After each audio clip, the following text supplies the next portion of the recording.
Gospod minister, samo na kratko, če lahko eno vprašanje. Zdaj, ko ne boste odstopili, ali ste si okrepili pozicijo v vladi kot minister? Ni bil namen tega, da si karkoli ukrepim. Kakršnokoli pozicijo gre samo za to, da se pač spoštuje neka načela usmeritve, ki jih je ta vlada zavzela. To se strinjam, pa vendarle ste bolj krepostni zdaj napram ministrice. Nisem nič bolj kreposten, kot sem bil prej. Če lahko sem še nekaj, ali tajkunom so šteti dnevi? Ali tako imenovanim menedžerskim odkupnikom? Poglejte, ne gre za to, da so vsi državljani v enakem položaju in da enako morajo vsi plačevati kredite, tako tisti, ki najamejo kredit za hišo ali avto, kot seveda tisti, ki so za svoje premoženje zastavili vrednostne papirje.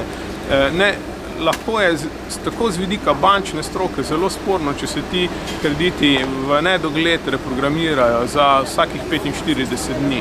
Zato je treba pač ustvariti mehanizem, pričakujemo, da bi to naredile celo banke same, oziroma mestno družbo, na katero bodo lahko prenesle zasežene delnice. Ne pomeni pa, da se bo to počelo po tekočem traku. Kdor pač bo redno odplačeval kredite, ni nobenega razloga, da bi se komorkoli karkoli zaseglo.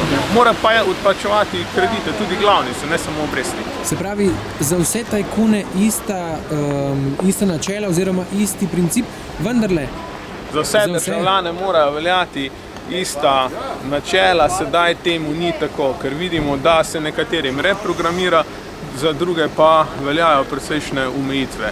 Tako kot je bilo v teh in še nekaterih drugih primerih reprogramov, lahko vsak izmed nas kupi katerokoli podjetje, poljubno najame 500 milijonov evrov kredita, na to pa servisira recimo obresti iz dividend, glavnica pa se mu reprogramira v nedogled. To je nekaj, kar je skregano z bančno logiko.